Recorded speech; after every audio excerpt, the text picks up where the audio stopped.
أعوذ بالله من الشيطان الرجيم بسم الله الرحمن الرحيم الحمد لله رب العالمين والصلاة والسلام على أشرف الأنبياء والمرسلين سيدنا ونبينا بالقاسم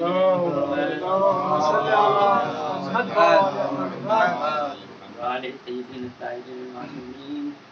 أما بعد فقد قال رسول الله صلى الله عليه وسلم زينوا مجالسكم بذكر علي بن ابي طالب لئن ذکرہ ذکری ذکری ذکر اللہ وذکر اللہ عبادہ نعرہ صلوات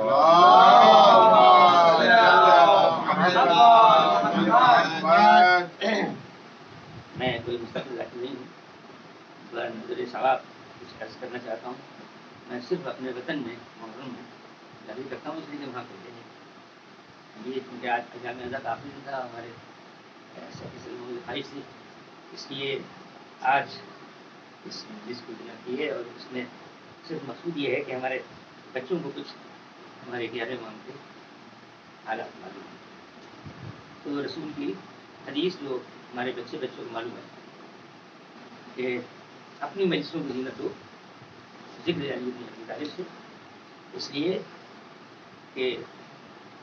علی کا ذکر میرا ذکر ہے، میرا ذکر خدا کا ذکر ہے، خدا کا ذکر عبادت ہے۔ آج اسی ذیل میں ہم امام کے 11ویں جانشین کا تذکرہ کرنا چاہتے ہیں تاریخ کی مناسبت سے۔ ہمارے 11ویں امام امام حسن عسکری علیہ السلام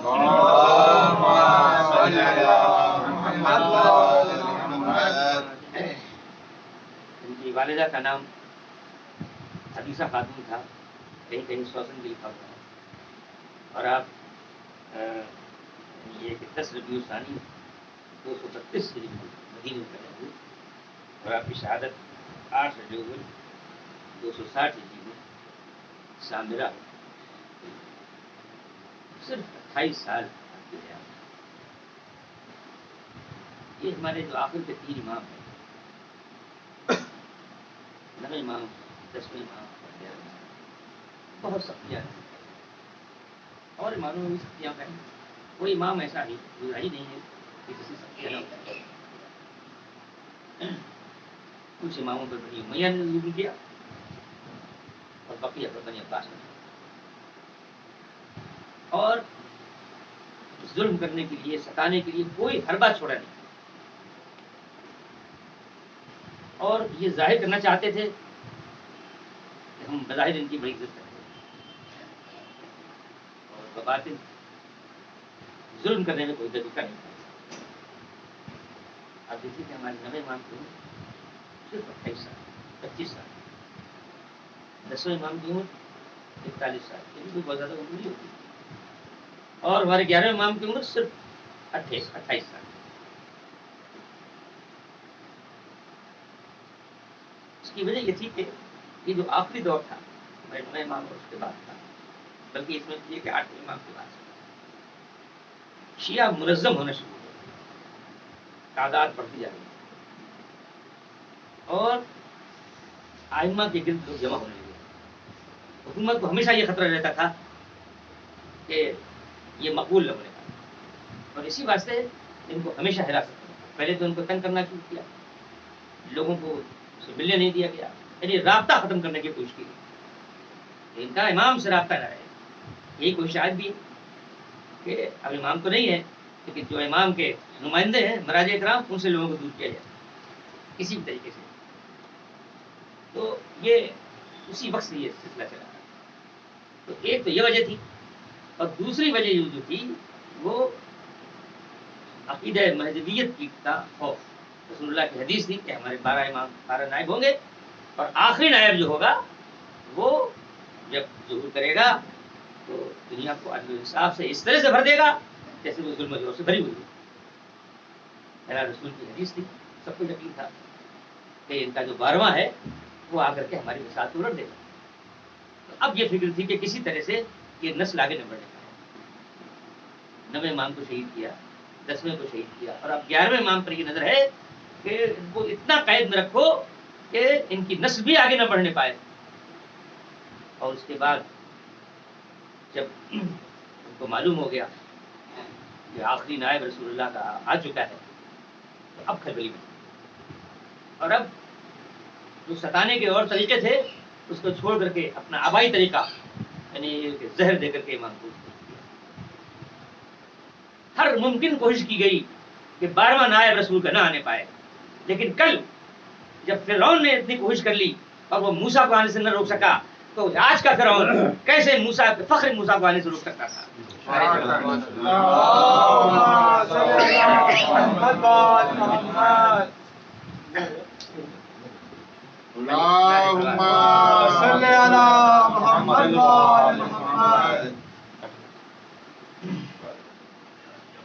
اب یہ سمجھیے کہ اتنی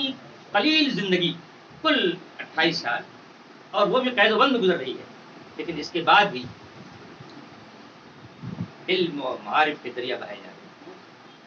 اور خفیہ طریقے سے امام یہ مجلس منعقد کرتے ہیں اور لوگوں کے مسائل کے جواب دیتے ہیں، اور اتنی قلیل زندگی میں بھی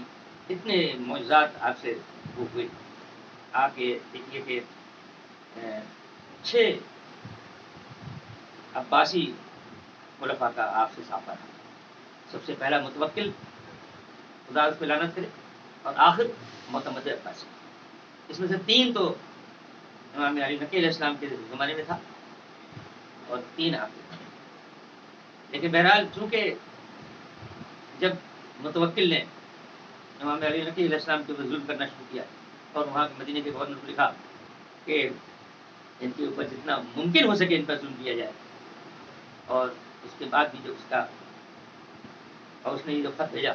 تو امام نے بھی خط وہاں سے روانہ کیا کہ یہ جو تمہارا گورنر ہے یہ اس طرح کی بے عزتیاں کر رہا ہے، اور یہ بظاہر امام کو اس نے جواب دیا کہ میں سخت سے ناراض ہوں، میں اس کو معذور کرتا ہوں، اور خفیہ طور پر 300 آدمیوں کو لے کر کے وہاں بھیجا کہ آپ کو وہاں لے آئے، اور اس طرح سے بظاہر حراست میں آپ کو سامنے بلایا،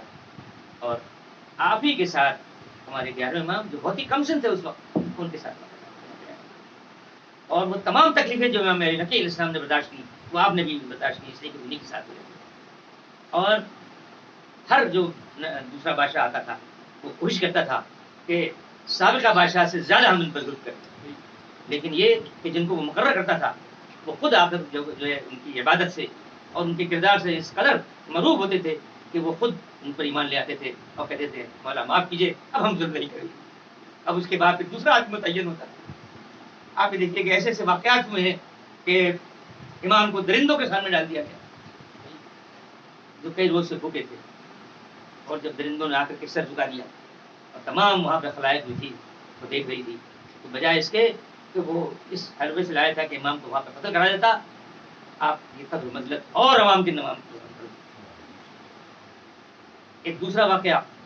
کہ ایک گھوڑا اس وقت کے بادشاہ نے خریدا، مجھے قیمتی تھا لیکن وہ کسی طرح سواری نہ کرنے دیتا تھا اور سوار کو پڑپ دیتا تھا، اور یہ تھا تو اس کے ایک درباری نے یہ سجھایا اس کو کہ یہ بہت اچھا موقع ہے، امام کو بلاؤ اور کہو کہ یہ پورا آپ کے لیے برا ہے، اور ظاہر ہے کہ اگر وہ اس میں سواری کر لیتے ہیں تو برا آرام ہو جائے گا، آپ کے کام آئے گا، اور اگر خدا نخواستہ وہ تو یہ کہ کچل دیتے ہیں تو تیرا مسئلہ بن جائے گا۔ بہرحال وہ امام کو بلایا گیا، آپ تشریف لائے، دیکھیے میں یہ پڑا لایا ہوں اور اس میں آپ اس میں لگام لگا دیجیے اور کر دیجیے، یہ ہمارے لیے بہت ثابت ہوگا، اور دل میں تو یہ تھا کہ یہ آج کا آخری دن ہے۔ جیسے ہی امام قریب گئے اس نے سر جھکا دیا، آپ نے باقاعدہ عظیم کسی میں کہ آپ اس میں سواری بھی کر لیجیے، آپ نے باقاعدہ سواری کی اور کافی دیر تک میدان میں چھڑوایا۔ اب اس کے بعد اتنا شرمندہ ہوا کہ اس کے علاوہ کوئی چارہ نہیں تھا کہ حضور میں آپ کو بخش دیتا ہوں، یہ آپ ہی کے لیے ہے۔ تو کس طرح سے یہ ظلم روا رکھے گئے، اور اس کے بعد بھی جب کوئی بڑی مصیبت آتی تھی تو آپ ہی کو یاد، اس زمانے میں عیسائیوں نے بھی سر پایا ایک، اور اس کا واقعہ جو آپ بہت مشہور ہے کہ جب بہت بڑا قحط پڑا تو اس میں یہ ہوا کہ پانی برس نہیں رہا تھا، تو اس میں ایک نصرانی آیا اور اس نے دعویٰ کیا کہ ہم بارش کرا دیں گے، اس کے بعد اس نے دعا کی، بہت بڑا مجمع بلا لیا تھا اس نے، بارش ہو گئی. اس کی خبر جب بادشاہ کو ہوئی تو وہ بہت پریشان ہوا کہ یہ اس سے لوگ سب یہ کہ بالکل اسلام کے خلاف ہو جائیں گے، اور اس میں ہو گئے، بہت سارے لوگ مرتد ہو گئے. تو اس نے امام کی خدمت میں آدمی بھیجا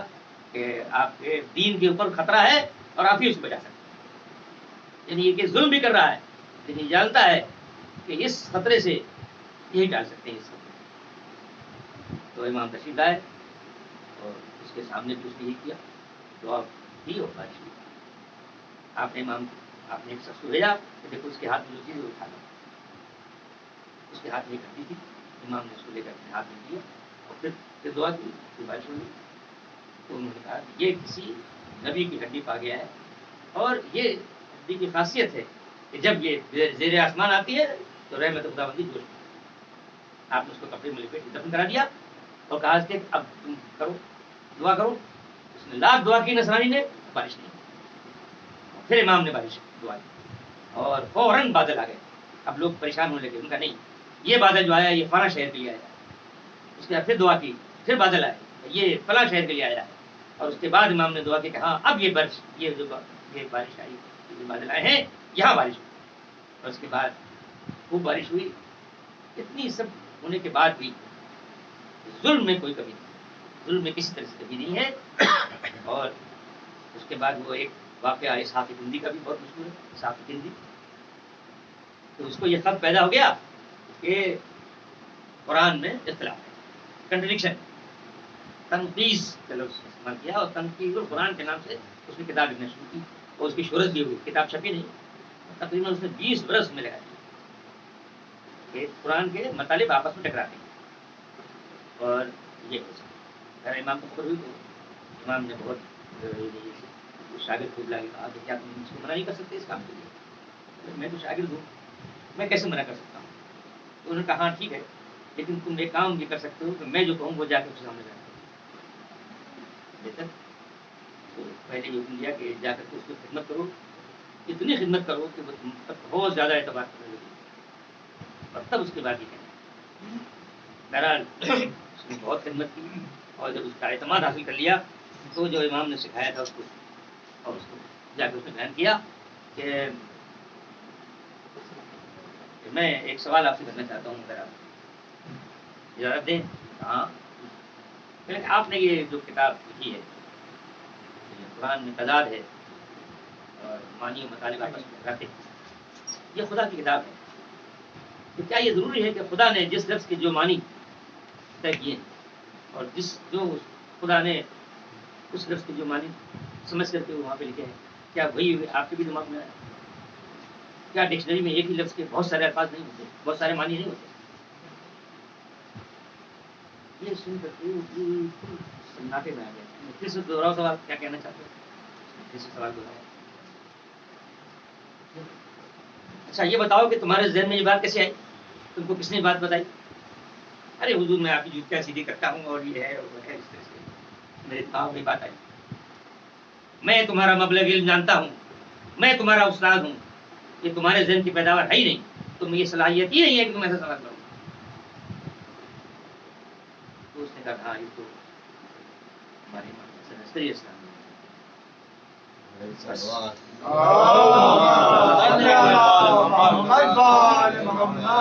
ہاں آپ تم سچ بول رہے ہو، یہ خاندان رسالت کے علاوہ یہ کوئی کہہ ہی نہیں سکتا. جو بات میرے دماغ میں نہیں آ سکتی تیرے دماغ میں کہاں سے آ سکتی؟ فوراً اٹھا اور وہ تمام جو اس نے مسودہ لکھایا تھا اس کو فوراً تو آپ کے حد اور تو نعرے سلوا. بہت سے معجزات آتے ہیں کہ ایک عورت تھی کہ جس کے پاس ایک پتھر کا ٹکڑا تھا اور اس میں ہر امام کی مہر تھی. اس کا یہ طریقہ تھا کہ امام کے پاس جاتی تھی لیکن اس کو مہر لگاتی تھی، اور اگر وہ پتھر پہ مہر بھر آتی تھی تو وہ سمجھ جاتی تھی کہ یہی امام بھرت ہے، ورنہ وہ بالکل اسے کنارہ کر لیتی. تو اسی کا بیٹا یا پوتا وہ پتھر لے کر کے آیا اور وہ امام کی خدمت میں آیا. وہ امام کو پہچانتا نہیں تھا اور اسی حضرت سے آیا تھا. بہرحال امام نے اس کو اپنے صحابیوں بیٹھے دیکھا، خود امام اس کے بعد گئے